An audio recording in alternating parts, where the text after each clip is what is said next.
Hello everyone, I'm Smriti Sinha here and welcome back to our channel Science Zone. Today you follow, tomorrow we lead. And if you are new to this channel, please hit the subscribe button given below. And don't forget to press the bell icon. और यदि आपने हमारे पहले के कोई भी videos miss किए हैं तो ऊपर दिए आई बटन पे क्लिक करके आप हमारे पहले वाले वीडियोस देख सकते हो। और आज जो हम पढ़ने वाले हैं वो है 10th स्टैंडर्ड का साइंस 1 का second topic, that is periodic classification of elements. इस टॉपिक में हमें ये सारे सब पॉइंट्स कवर करने हैं, जिसमें से पहले 3 सब पॉइंट्स ऑलरेडी हम वीडियो पार्ट 1 एंड पार्ट 2 में कंप्लीट कर चुके हैं। यदि आपने गलती से भी ये वीडियो मिस कर दिया हो तो ऊपर दिए आई बटन पे क्लिक करके हमारे वो वीडियोस देख सकते हो। पहले 4 पॉइंट्स एक्चुअली हमने कंप्लीट किया है पार्ट 1 वीडियो में, ये पहले 3 पॉइंट्स, और पार्ट 2 वीडियो में हमने पहले वाले ये वाला मेडली पीरियोडिक टेबल वाला पॉइंट। आज जो इस वीडियो में हम शुरू करेंगे वो है मॉडर्न पीरियोडिक टेबल। एक्चुअली ये थोड़ा बड़ा टॉपिक है, इसलिए हम इसे पार्ट बाय पार्ट कंप्लीट करेंगे और ये बहुत इंपॉर्टेंट टॉपिक है, क्योंकि यदि आप साइंस फील्ड आगे जाके चूज करने वाले हैं 11th 12th के लिए तो ये टॉपिक जो है आपको 11th और 12th में भी बहुत जरूरी पड़ेगा। इसलिए टॉपिक को गलती से भी स्किप ना करें, इसे पूरा पढ़ें, क्योंकि ये केमिस्ट्री का one of the important topic है। ठीक है, यदि आपने पार्ट 1 और पार्ट 2 वीडियो मिस किया है तो ऊपर वाले आई बटन पे क्लिक करके वो वीडियोस देख सकते हो। तो चलिए आज हम शुरू करते हैं मॉडर्न पीरियोडिक टेबल से। उसके पहले हमने जो क्या देखा था, हमने देखा कि डोबिनियर ने ट्रायड बनाए, 3-3 की ग्रुपिंग किया और फिर जो है एलिमेंट्स को क्लासिफाई करने की कोशिश की। उसके बाद न्यूलैंड आए, न्यूलैंड ने ऑक्टेव रूल बनाया। उनका ऐसा कहना था कि यदि एटॉमिक मास के हिसाब से एलिमेंट्स को अरेंज किया जाए तो हर एक 8th एलिमेंट फर्स्ट एलिमेंट की जैसे ही प्रॉपर्टीज दिखाता है, इसलिए उसे उन्होंने ऑक्टेव नाम दिया। पर वो 60 एलिमेंट जो उन्होंने जो अरेंज किए थे उनमें ये जो है सिर्फ कैल्शियम तक ही सीमित था, उसके आगे वो रूल फॉलो नहीं हो रहा था, इसलिए न्यूलैंड लॉ भी फेल हो गया। फिर आए मेडलिफ्ट। मेडलिफ्ट ने जो एलिमेंट्स को क्लासिफाई करने की कोशिश की और अकॉर्डिंग टू एटॉमिक मास, और फिर उन्होंने अच्छे से क्लासिफिकेशन किया, उन्होंने ग्रुपिंग किया। उन्होंने जो है वहां पे कितने ग्रुप बनाए थे, 7 ग्रुप्स, करेक्ट। और वहां पे जो है उन्होंने ग्रुपिंग करके जो पीरियड्स बना के और सब कुछ स्टडी करने की कोशिश की। पर स्टिल मेडलिफ की पीरियोडिक टेबल में कुछ डीमेरिट्स थे, जैसे कॉपर और निकल सेम ब्लॉक में आ रहे थे, आइसोटोप्स पता नहीं चल रहे थे कि कहाँ हम उन्हें प्लेस करें, कुछ एलिमेंट जो है यूनिफॉर्मिटी नहीं दिखा रहे थे एटॉमिक मास के इंक्रीजिंग में। पोजीशन ऑफ हाइड्रोजन बहुत बड़ा क्वेश्चन मार्क था कि वो हैलोजन के साथ प्लेस किया जाए या फिर अल्कली मेटल्स के साथ, और इसकी वजह से मेडलिफ पीरियोडिक लॉ भी फेल हुआ। मेडलिफ ने जब बनाया था पीरियोडिक टेबल उस समय एक्चुअली पता नहीं था कि हर एक एलिमेंट के अंदर क्या होता है, मतलब वो एटम्स के अंदर है क्या। किसी को पता नहीं था तब कि इलेक्ट्रॉन, प्रोटॉन्स और न्यूट्रॉन्स भी एटम्स के अंदर प्रेजेंट होते हैं, और उसकी वजह से जो है वो प्रॉपर्टीज ठीक से स्टडी नहीं हो पाए, और मेडलिफ पीरियोडिक टेबल जब ये प्रॉपर्टीज पता चलने लगे तब वो फेल होने लगा, और उसके बाद आया समय फॉर मॉडर्न पीरियोडिक टेबल। अब एक साइंटिस्ट थे जिनका नाम था हेनरी मोसले। उन्होंने 1913 एडी में एक एक्सपेरिमेंट किया। वो एक्सपेरिमेंट का नाम था एक्सरे रे ट्यूब। इस एक्सपेरिमेंट थ्रू उन्होंने ये पता लगाया कि एटॉमिक नंबर जिसे हम Z कहते हैं कोई भी एलिमेंट का, वो किससे रिलेटेड है, वो पॉजिटिव चार्ज न्यूक्लियस से रिलेटेड है। मतलब आपका एटम जो है वो क्या से किससे बना है, वो बना है प्रोटॉन एंड न्यूट्रॉन जो न्यूक्लियस के अंदर प्रेजेंट है, करेक्ट।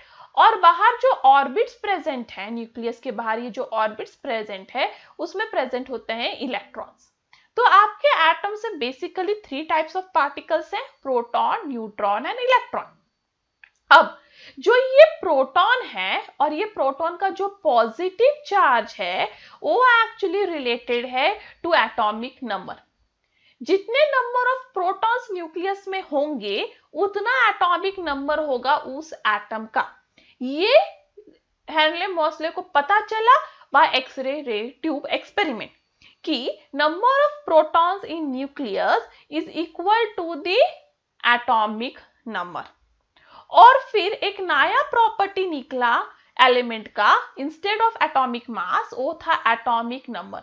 और एटॉमिक नंबर को अब फंडामेंटल प्रॉपर्टी माना गया। जैसे डोबेनियर ने, न्यूलैंड ने, मेडलिफ ने, ये तीनों साइंटिस्ट ने एटॉमिक मास को फंडामेंटल प्रॉपर्टी माना था। पर जैसे ही प्रोटॉन, न्यूट्रॉन्स, इलेक्ट्रॉन्स जो है वो सामने आए, उसके बाद प्रोटॉन से रिलेटेड एटॉमिक नंबर सामने आया और उसके बाद एटॉमिक मास को छोड़ के एटॉमिक नंबर को फंडामेंटल प्रॉपर्टी माना गया। मेडलिफ पीरियोडिक लॉ क्या कहता था? मेडलिफ पीरियोडिक लॉ कहता था कि प्रॉपर्टी जो एलिमेंट के हैं वो पीरियोडिक फंक्शन है एटॉमिक मास का। ये कौन कहता था? मेडलिफ पीरियोडिक लॉ। ठीक है, तो ये मेडलिफ पीरियोडिक लॉ ये कहता था। बट जैसे ही ये एटॉमिक नंबर पता चला कि फंडामेंटल प्रॉपर्टी होता है एलिमेंट का, तब आया मॉडर्न पीरियोडिक लॉ। ये बहुत इंपॉर्टेंट लॉ है, बहुत बार पूछा जाता है। मॉडर्न पीरियोडिक लॉ ये कहता है कि कोई भी एलिमेंट के जो प्रॉपर्टीज होते हैं वो पीरियोडिक फंक्शन होते हैं एटॉमिक नंबर के। मतलब कोई भी एलिमेंट का प्रॉपर्टी, क्यों एलिमेंट रिड्यूसिंग एजेंट है या ऑक्सीडाइजिंग एजेंट है, या साइज में बड़ा है या साइज में छोटा है, या फिर वो किस तरह का रिएक्शन कर रहा है, वो सब किस पे डिपेंड है? उसके एटॉमिक नंबर पे, ना कि एटॉमिक मास पे। और इसलिए ये लॉ क्या कहता है कि प्रॉपर्टी हर एक एलिमेंट का पीरियोडिक फंक्शन है ऑफ एटॉमिक नंबर। तब मॉडर्न पीरियोडिक टेबल में एटॉमिक मास को फंडामेंटल नहीं पकड़ा गया। किसे पकड़ा गया? एटॉमिक नंबर को, जो क्लासिफिकेशन के लिए हमें आगे हेल्पफुल था। अब है मॉडर्न पीरियोडिक टेबल आया। मॉडर्न पीरियोडिक लॉ के बाद मॉडर्न पीरियोडिक टेबल बना। मॉडर्न पीरियोडिक टेबल को आज हम long form of periodic table के नाम से भी जानते हैं। ठीक है, अब इसमें जो क्लासिफिकेशन हुआ है एलिमेंट्स का वो हुआ है according to increasing order of atomic number. तो अब तक मेडलिफ, न्यूलैंड या डोबिनियर एलिमेंट्स को कैसे क्लासिफाई कर रहे थे? According to increasing order of atomic mass. But अब मॉडर्न पीरियोडिक टेबल में जो क्लासिफिकेशन होने लगा वो होने लगा according to increasing order of atomic number. इसकी वजह से जो ड्रॉबैक्स थे मेडलिफ पीरियोडिक टेबल में, वो सारे ड्रॉबैक्स निकल गए। जैसे कि कोबाल्ट और निकेल, जिनका एटॉमिक मास सेम था और उन्हें एक ही ब्लॉक में प्लेस कर दिया गया था, और क्वेश्चन था कि कोबाल्ट पहले लिखें कि निकेल, वो निकल गया मॉडर्न पीरियोडिक टेबल में। क्योंकि मॉडर्न पीरियोडिक टेबल के अनुसार कोबाल्ट और निकेल दोनों का एटॉमिक नंबर डिफरेंट है, तो फिर प्रॉब्लम ही नहीं रहा। ठीक है, उसी तरह से बाकी बहुत सारे प्रॉब्लम्स भी सॉल्व हो गए मॉडर्न पीरियोडिक टेबल में। बट एक प्रॉब्लम अभी भी मॉडर्न पीरियोडिक टेबल में था कि हाइड्रोजन का पोजीशन क्या होगा। जैसे हाइड्रोजन के पोजीशन पे मेडलिफ पीरियोडिक टेबल में भी क्वेश्चन मार्क था कि हाइड्रोजन हैलोजन के साथ लिखा जाए या अल्कली मेटल्स के साथ।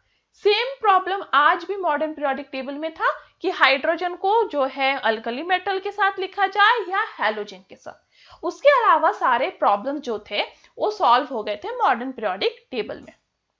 तो इसी के साथ आपको यूज करना है आपका ब्रेन पावर और एलिमेंट्स के ये वाले क्वेश्चन सॉल्व करने पीरियोडिक पोजीशंस के अनुसार।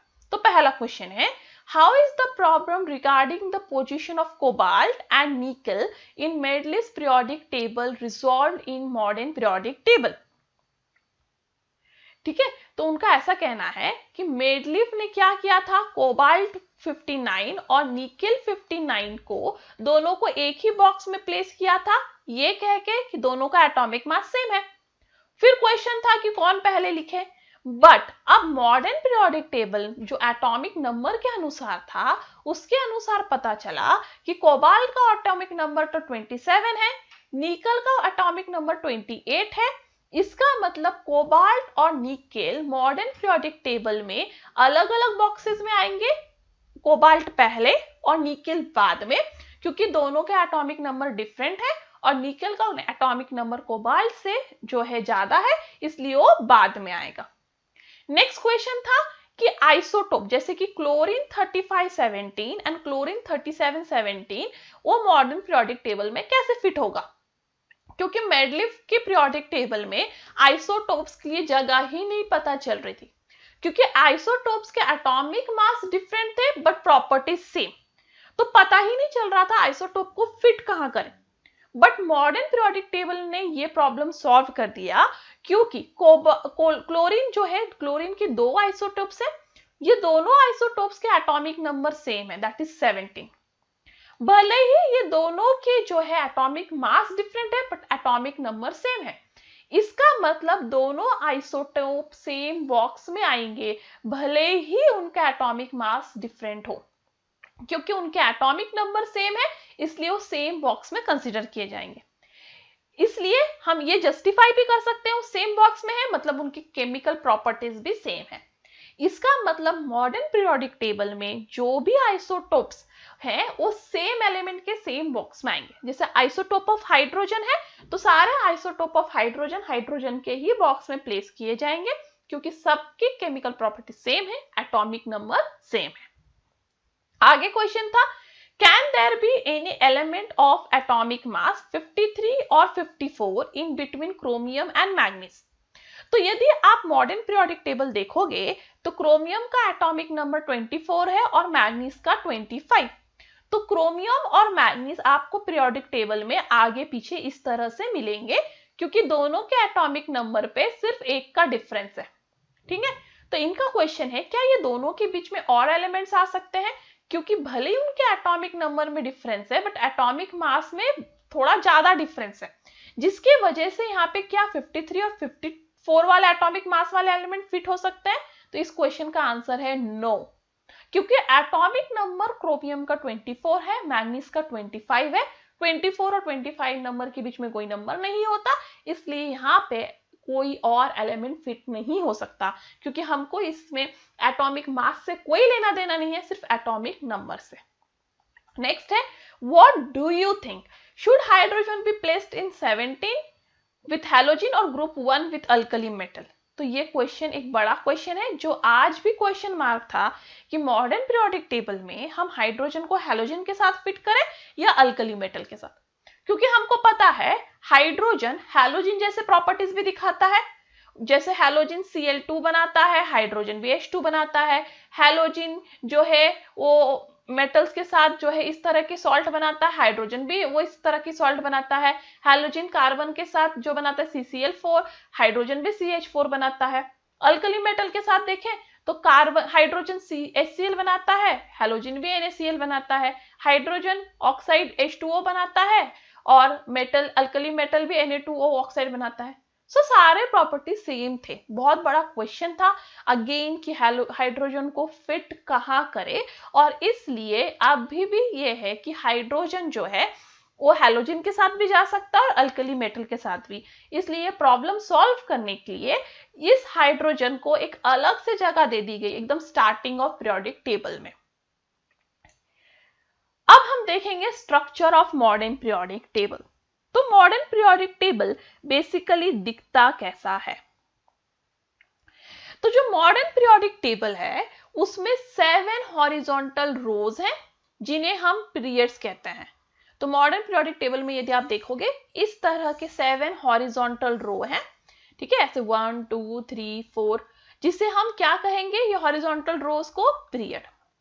ठीक है, फिर उसमें 18 वर्टिकल कॉलम्स है, मतलब ऐसे वाले कॉलम्स, तो ऐसे 1 से लेके 18 तक है, और इसे हम क्या कहेंगे, ग्रुप्स।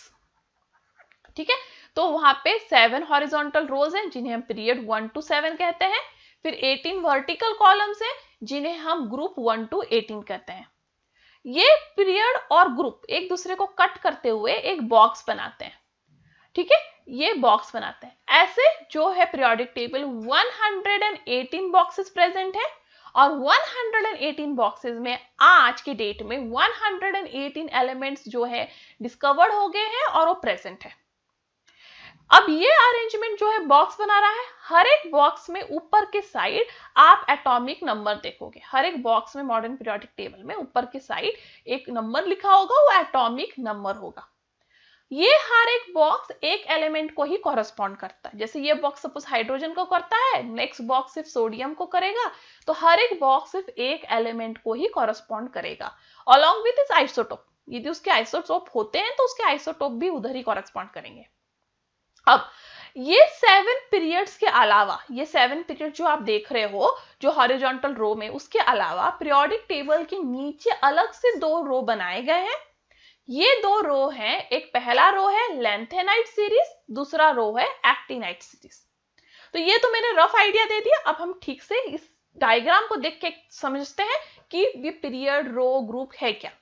तो देखिए, ये जो आपके ये हॉरिजॉन्टल रोज हैं 1 2 3 4 5 6 7, ये 7 हॉरिजॉन्टल रोज हैं, ये 7 पीरियड्स हैं। ठीक है, फिर आपके जो वर्टिकल कॉलम्स हैं, कितने ऐसे वर्टिकल कॉलम 1, देखिए नंबर दिया है 1 2 3 4 5 6 7 8 till 18। तो ऐसे जो वर्टिकल कॉलम्स है 1 से 18 तक, ये हुए आपके ग्रुप्स। ठीक है, तो 7 पीरियड्स 18 ग्रुप्स। अब ये एक दूसरे को कट करके एक एक स्क्वायर बॉक्स बना रहे हैं। ऐसे 118 स्क्वायर बॉक्सेस हैं पीरियोडिक टेबल में, और आज के डेट में ये 118 स्क्वायर बॉक्सेस पूरे भरे हुए हैं। मतलब आज के डेट में हमें 118 एलिमेंट्स पता है। हर एक बॉक्स में यदि आप ऊपर के साइड देखोगे ऐसे, तो हर एक बॉक्स में आपको एक नंबर दिखेगा जो सीक्वेंसली, जैसे हाइड्रोजन का 1, हीलियम का 2, लिथियम का 3, बेरिलियम का 4 एंड सो ऑन। तो ये नंबर्स एक्चुअली एटॉमिक नंबर है, ना कि सीरियल नंबर है। ये क्या है? Atomic number of that element.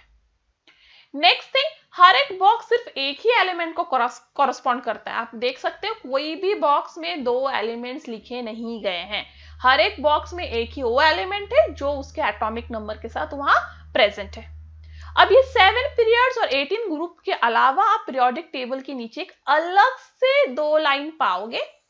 ये 2 लाइन जो है एक्चुअली अलग से दिए गए हैं, और उसमें से जो फर्स्ट लाइन है, ये जो ऊपर वाला लाइन है, उसे लैंथेनाइट सीरीज के नाम से जाना जाता है, और नीचे वाले लाइन को एक्टिनाइट सीरीज के नाम से जाना जाता है। अब इस मॉडर्न पीरियोडिक टेबल में जो है 4 ब्लॉक्स होते हैं। अब यहाँ पे आप देख सकते हो मैंने चारों ब्लॉक्स को अलग कलर दिया है। तो जो ब्लू कलर है वो एस ब्लॉक एलिमेंट कहलाता है, जो रेड कलर है वो पी ब्लॉक एलिमेंट, जो ग्रीन है वो डी ब्लॉक एलिमेंट, और जो येलो है वो एफ ब्लॉक एलिमेंट। तो पीरियोडिक टेबल में बेसिकली 4 ब्लॉक्स होते हैं, S block, D block, P block and F block. तो याद रखें, एस पी डी एफ, ये 4 ब्लॉक्स होते हैं। एस पीरियोडिक टेबल के एक्सट्रीम लेफ्ट में है, पी पीरियोडिक टेबल के एक्सट्रीम राइट में है, डी एस और पी के बीच में है, और एफ जो है वो पीरियोडिक टेबल के नीचे सेपरेटली प्लेस्ड है। Group 1 and group 2 S block में आते हैं, ग्रुप 13 से ग्रुप 18 तक पी ब्लॉक में आते हैं, एंड ग्रुप 3 से ग्रुप 12 तक डी ब्लॉक में आते हैं। ये भी याद रखें, ठीक है। तो ग्रुप 1 2 एस ब्लॉक है, 13 से 18 पी ब्लॉक है, एंड ग्रुप 3 to 12 जो है वो डी ब्लॉक है। और एफ ब्लॉक को अलग से जगह दे दी गई है, जिसको मैंने आपको पहले ही बताया है। पहला सीरीज का नाम है लैंथेनाइट सीरीज, दूसरा का है एक्टिनाइट सीरीज। अब यहाँ पे याद रखिए, जो ग्रुप 1 है एस ब्लॉक का, उसे हम अल्कली मेटल्स के नाम से जानते हैं, ठीक है। तो ग्रुप 1 एस ब्लॉक का उसे हम क्या कहेंगे? Alkali metals. Group 2 S block का है, उसे हम कहते हैं अल्कलाइन अर्थ मेटल्स। ये नाम याद रखें, ठीक है। तो ग्रुप 1 है वो अल्कली मेटल्स, ग्रुप 2 है अल्कलाइन अर्थ मेटल्स, ग्रुप 3 से लेके ग्रुप 12 तक ये सारे मतलब डी ब्लॉक एलिमेंट, उन्हें हम ट्रांजिशन मेटल्स कहते हैं, okay. And group F block का तो पता ही है, लैंथेनाइट एंड एक्टिनाइट सीरीज। अब पी ब्लॉक में मैंने कोई नाम क्यों नहीं दिया, मैं अब भी बताती हूँ। क्योंकि पी ब्लॉक में एक जिगजैग लाइन पास होता है। यदि आप पीरियोडिक टेबल ठीक से देखो, मैं यहाँ पे एक अलग सा कलर यूज करती हूँ जिससे आपको पता चले। तो यदि आप पीरियोडिक टेबल ठीक से देखो, यहाँ पे देखिए मैं ब्लू कलर से ये कर रही हूँ, वहां पे पीरियोडिक टेबल में एक जिगजैग लाइन तैयार होता है इस तरह से। ये जो जिगजैग लाइन है वो एक्चुअली ये जिगजैग लाइन पी ब्लॉक में डिफरेंट एलिमेंट्स को दिखाता है। क्यों? जो जिगजैग लाइन के आजू बाजू एलिमेंट्स है जैसे कि boron, silicon, germanium, S, SBT, ये जो येलो कलर में एलिमेंट्स देख रहे हो उन्हें हम मेटेलॉइड्स के नाम से जानते हैं, क्योंकि वो मेटल्स प्लस नॉन मेटल्स दोनों के प्रॉपर्टीज दिखाते हैं। ठीक है, तो जो ये जिगजैग लाइन है पी ब्लॉक में, उसके दोनों तरफ, जिगजैग लाइन के दोनों तरफ जो भी एलिमेंट प्रेजेंट है वो मेटेलॉइड्स है, क्योंकि वो मेटल्स और नॉन मेटल्स दोनों के ही प्रॉपर्टी दिखा रहे हैं। अब जो ये जिगजैग लाइन के राइट साइड में जो भी आप लेफ्ट साइड में जो भी आप रेड कलर में देख रहे हो, जितना भी आप रेड कलर में देख रहे हो वो सारे के सारे मेटल्स हैं, और जो भी आप जो है जिगजैग लाइन के राइट साइड में देख रहे हो वो ब्लू कलर में, वो सारे के सारे नॉन मेटल्स हैं। तो आपको यहाँ पे कितनी चीजें याद रखनी है? Structure of modern periodic table पूछा तो पहला आपको ऐसा रफ स्ट्रक्चर ड्रॉ करना होगा एग्जाम में। फिर उसमें क्या याद रखना है? पहला कि मॉडर्न पीरियोडिक टेबल में जो है हॉरिजॉन्टल रो 7 है जिन्हें हम पीरियड्स कहते हैं, और वर्टिकल कॉलम्स 18 है जिन्हें हम ग्रुप्स कहते हैं। उसके अलावा दो और अलग से नीचे प्लेस किए गए हैं दो लाइन, जिन्हें हम लैंथेनाइट और एक्टिनाइट सीरीज कहते हैं। पहला जो है वो अल्कली मेटल से पहला group, second alkaline earth metal है वो एस ब्लॉक कहलाएगा। फिर नेक्स्ट ब्लॉक है पी जो 13 और 18 है। फिर नेक्स्ट है डी ब्लॉक 3 to 12 ग्रुप, वो ट्रांजिशन मेटल कहलाएगा। और एफ ब्लॉक तो सेपरेटली ही पीरियोडिक टेबल के नीचे प्रेजेंट है। उसके अलावा पीरियोडिक टेबल में पी ब्लॉक की तरफ एक जिगजैग लाइन पास होता है। जिगजैग लाइन के बॉर्डर पे जो भी एलिमेंट्स हैं वो सारे मेटलॉइड्स हैं। जिगजैग लाइन के जो लेफ्ट साइड में है वो सारे एलिमेंट जो है मेटल्स हैं, और जिगजैग लाइन के जो राइट साइड में वो सारे एलिमेंट्स जो है नॉन मेटल्स हैं। तो ये हो गया structure of modern periodic table. अब हम देखेंगे electronic configuration of modern periodic table. तो यदि आप एक पीरियड में देखोगे, कोई भी एक पीरियड में यदि आप मूव होगे, ठीक है, तो पीरियड मतलब कैसे मूव होना है आपको? सपोज आपने ये वाला पीरियड में मूव होने का सोचा, तो ये वाले पीरियड में मूव होने का सोचा तो potassium, calcium, scandium, titanium, vanadium, तो ऐसे पीरियड में यदि आप मूव होगे, ठीक है, from your left to right, तो आप देखोगे कि जो एलिमेंट्स बगल बगल में होते हैं, जो एलिमेंट्स एकदम बगल बगल में होते हैं, उनके प्रॉपर्टीज ऑलमोस्ट सेम होते हैं, हल्का सा ही डिफरेंट होता है।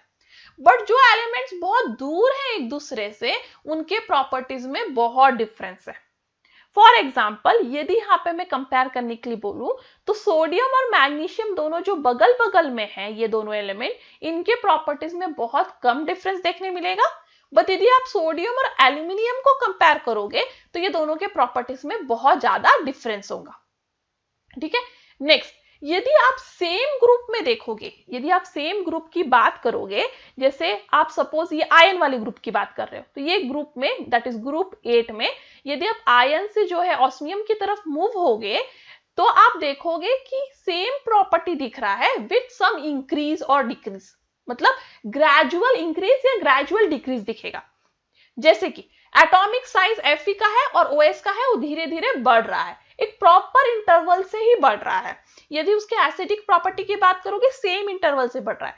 तो हर एक ग्रुप में प्रॉपर्टी सेम दिखेंगे आपको। कोई भी ग्रुप जाइए, ग्रुप 1 जाइए, ग्रुप 2 जाइए, ग्रुप 13 जाइए, हर एक ग्रुप में ऊपर से नीचे जब आप मूव करोगे प्रॉपर्टी सेम होंगे विथ सम ग्रेजुएशन, मतलब कुछ चेंजेस, जैसे एक ही जैसे प्रॉपर्टी इंक्रीज ही होते जा रहे होंगे, ऐसा नहीं होगा एक ग्रुप में फर्स्ट एलिमेंट से सेकंड में गया तो इंक्रीज हुआ और फिर सेकंड से थर्ड में डिक्रीज हो गया, ऐसा नहीं होगा। एक ग्रुप में एक जैसा ही होगा, ऊपर से नीचे तक इंक्रीज ही हो रहा होगा या डिक्रीज ही हो रहा होगा। अब ये कैरेक्टरिस्टिक ऑफ ग्रुप और पीरियड, क्योंकि आप पीरियड में भी मूव कर रहे हो, आपको same type of properties almost दिख रही है, ग्रुप में भी जा रहे हो तो almost same type of property दिख रही है। तो ये जो है वो कैरेक्टरिस्टिक जो ग्रुप ऑफ पीरियड में सेम दिख रहा है विथ सम ग्रेजुअल इंक्रीज और डिक्रीज, वो क्यों हो रहा है?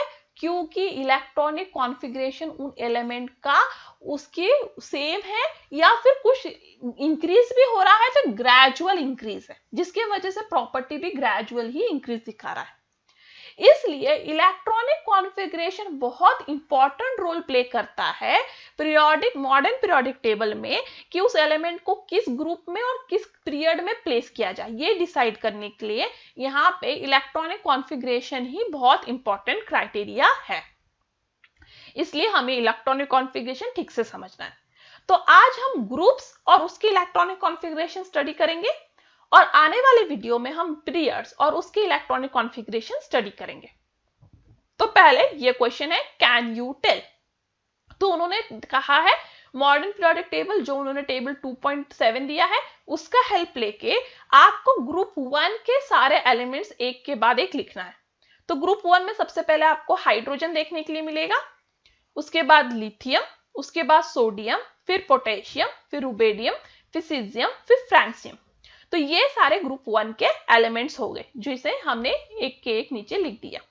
नेक्स्ट उन्होंने कहा है सेकंड क्वेश्चन में, electronic configuration of first 4 elements, मतलब आपको हाइड्रोजन, लिथियम, सोडियम और पोटेशियम का इलेक्ट्रॉनिक कॉन्फ़िगरेशन लिखना है। तो इलेक्ट्रॉनिक कॉन्फ़िगरेशन लिखना आपने सीखा है 9th स्टैंडर्ड में। तो हाइड्रोजन का क्या होगा, 1s1, तो पहला होता है 1s ऑर्बिटल। हाइड्रोजन में जो है एटॉमिक नंबर 1 है, मतलब सिर्फ एक ही इलेक्ट्रॉन होगा वहां पे भी, तो आप एक इलेक्ट्रॉन s में प्लेस कर दोगे। फिर लिथियम का क्या होगा, लिथियम में होते हैं टोटल 3 इलेक्ट्रॉन, क्योंकि एटॉमिक नंबर 3 आप देखो टेबल में, वहां पे आपको ऊपर 3 दिख जाएगा। देखिए यहाँ पे मैं दिखा देती हूँ एक बार, यहाँ पे देखिए लिथियम के ऊपर यहाँ पे देखिए 3 दिख रहा है, ये तो ये 3 दिख रहा है, तो O3 है, लिथियम में 3 इलेक्ट्रॉन है। तो यहाँ पे 3 इलेक्ट्रॉन है, तो आप क्या करोगे, इसे लिखोगे। देखो लिथियम में मैंने क्यों कहा 3 इलेक्ट्रॉन है, क्योंकि ये जो एटॉमिक नंबर है नंबर ऑफ प्रोटॉन को बताता है, और जो एटम है उसमें जितने प्रोटॉन होते हैं उतने ही इलेक्ट्रॉन होते हैं। तो अभी लिथियम का एटॉमिक नंबर 3 है, मतलब उसमें 3 प्रोटॉन है, मतलब उसमें इलेक्ट्रॉन भी 3 होंगे। तो आप 3 इलेक्ट्रॉन कैसे दिखाओगे, पहले 2 इलेक्ट्रॉन 1s में, क्योंकि s में सिर्फ मैक्सिमम 2 ही इलेक्ट्रॉन फिट हो सकते हैं, और तीसरा इलेक्ट्रॉन जो है नेक्स्ट ऑर्बिटल में शिफ्ट करोगे, दैट इज 2s में। तो 2s में एक इलेक्ट्रॉन आ जाएगा, तो 2 और ये 1 हो गया 3। नेक्स्ट है सोडियम। सोडियम का एटॉमिक नंबर 11 है, तो पहला 2 इलेक्ट्रॉन 1s2 में, दूसरा 2s2 में, बाकी 6 2p6 में, क्योंकि p का मैक्सिमम कैपेसिटी 6 है, और फिर बचा हुआ जो 1 है वो 3s1 में। तो देखिए 1 + 6 + 2 + 2 कितने हो गए, 11। वैसे आप पोटेशियम का भी दिखा सकते हो, पहला 1s2 में, बाकी 2 2s2 में, फिर 2p6 में, फिर 3s2 में, फिर 3p6 में, और बचा हुआ एक 4s1 में।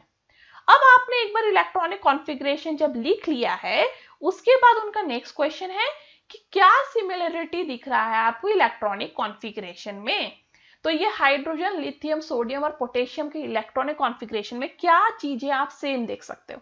तो यहाँ पे मैंने ब्लू कलर से हाईलाइट किया, आप देख सकते हो, आपको दिखेगा कि लास्ट ऑर्बिटल, कोई भी लास्ट ऑर्बिटल हो, वो s ऑर्बिटल ही है, 1s हो, 2s हो, 3s हो या 4s हो, लास्ट ऑर्बिटल s ऑर्बिटल ही है, और सब में एक ही इलेक्ट्रॉन प्रेजेंट है। मतलब इनमें सिमिलरिटी क्या है, s1, कि सब एलिमेंट्स में लास्ट ऑर्बिटल s है, इसलिए इन्हें s ब्लॉक में ही प्लेस किया गया है। ठीक है, ये s ब्लॉक का सबसे पहला रो है।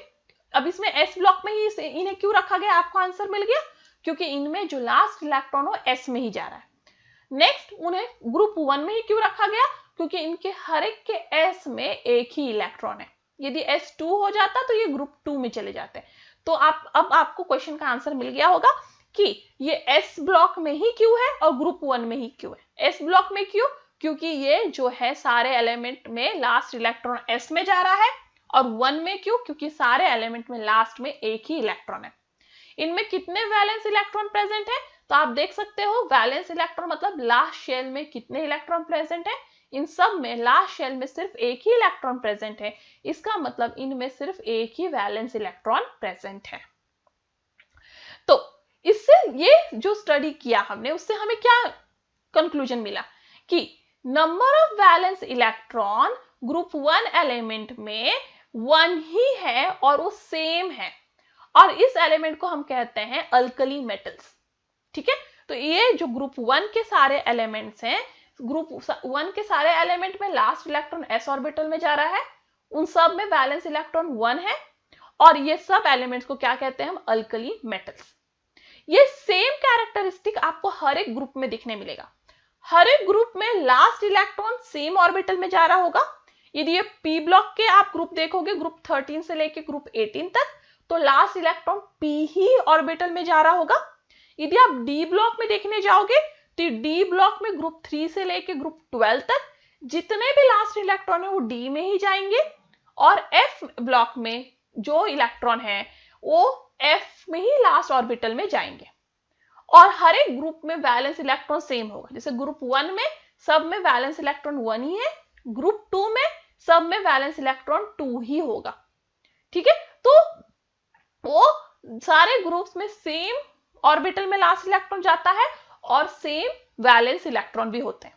तो ग्रुप 2 की बात करें तो बेरिलियम, मैग्नीशियम, कैल्शियम, जिन्हें हम ग्रुप 2 के एलिमेंट्स के नाम से जानते हैं, जिन्हें हम अल्कली अर्थ मेटल्स भी कहते हैं, उन सब में लास्ट ऑर्बिटल में 2 इलेक्ट्रॉन है और उनकी वैलेंसी भी ऑलमोस्ट 2 है। ठीक है, सिमिलरली यदि आप है ग्रुप 17 की बात करें, ग्रुप 17 मतलब हैलोजेन्स, उनमें सब में आप 7 इलेक्ट्रॉन्स ही पाओगे लास्ट ऑर्बिटल में। हैलोजेन्स में कौन से हैलोजेन्स आते हैं ग्रुप 17 में? यदि हम ग्रुप 17 की बात करें तो आता है फ्लोरीन, क्लोरीन, ब्रोमीन, आयोडीन। इन सब में लास्ट इलेक्ट्रॉन p ऑर्बिटल में ही जाएगा क्योंकि ये सब p ब्लॉक के एलिमेंट है, और इन सब में लास्ट ऑर्बिटल में 7 इलेक्ट्रॉन्स ही होंगे। ठीक है, क्योंकि ये सेम ग्रुप को बिलोंग करते हैं। इसलिए जब आप कोई ग्रुप में ऊपर से नीचे की तरफ मूव करोगे तो आपको सिमिलरिटी दिखने मिलेगा, but with some gradual increase और डिक्रीज। तो हर एक ग्रुप में जब आप ऊपर से नीचे मूव करोगे, जैसे फ्लोरीन से आयोडीन की तरफ जाओगे, तो सपोज फ्लोरीन में सिर्फ एक एटॉमिक ऑर्बिटल है, तो क्लोरीन में 2 होगा, ब्रोमीन में 3 होगा और आयोडीन में 4 होगा। मतलब जैसे जैसे आप ऊपर से नीचे मूव करोगे तो हर टाइम एक इलेक्ट्रॉनिक शेल ऐड होता जाएगा। इलेक्ट्रॉनिक शेल मतलब क्या? जो न्यूक्लियस के बाहर एक ऑर्बिट होता है जिसमें इलेक्ट्रॉन घूमता है, इस ऑर्बिट को करते हैं, मतलब ये एक इमेजिनरी ऑर्बिट है, एक्चुअली न्यूक्लियस प्रेजेंट है, न्यूक्लियस के बाहर कोई ऑर्बिट नहीं होता। जैसे मैं एग्जांपल देती हूँ, सन है, ठीक है, सन के बाहर अर्थ घूम रहा है। अब ये अर्थ घूम रहा है एक ऑर्बिट में, जिसे हम ऐसे अंडे के आकार का मानते हैं उस ऑर्बिट को। क्या सच में ऑर्बिट है? नहीं, एक इमेजिनरी रूट है कि जिसको अर्थ हमेशा फॉलो करता है। तो सेम थिंग ये इलेक्ट्रॉनिक ऑर्बिट या इलेक्ट्रॉनिक शेल एक इमेजिनरी कॉन्सेप्ट है जिसको इलेक्ट्रॉन, सपोज अर्थ है, न्यूक्लियस सन है, तो इलेक्ट्रॉन बस उसके आजू बाजू घूम रहा है। तो ये इलेक्ट्रॉनिक शेल यदि आप ऊपर से नीचे की तरफ मूव करोगे तो हमेशा एक एक ऐड होता जाएगा। सपोज फ्लोरीन में 1 है, क्लोरीन में 2 होगा, ब्रोमीन में 3, आयोडीन में 4। मतलब हर एक ग्रुप में ऊपर से नीचे तक ग्रुप में जो है नंबर ऑफ शेल्स जो है इंक्रीज होते जाएंगे, और जिससे यहाँ पे ग्रेजुअल इंक्रीज दिखेगा इलेक्ट्रॉनिक शेल में, क्योंकि इलेक्ट्रॉन नंबर इंक्रीज होंगे, बट याद रखें इलेक्ट्रॉन नंबर भले ही इंक्रीज हो but last electron same orbital में जाएगा, और लास्ट ऑर्बिटल में सेम नंबर ऑफ इलेक्ट्रॉन्स होंगे हर एक ग्रुप में। And that's all for today. Thank you. If you have any doubt, any comment, any suggestion, you are free to do that on askyourdoubt04@gmail.com या फिर नीचे दिए comment box में। आपको मेरा वीडियो अच्छा लगा हो तो इसे लाइक कीजिए, ज्यादा से ज्यादा शेयर कीजिए और सब्सक्राइब कीजिए। Thanks for watching and stay tuned.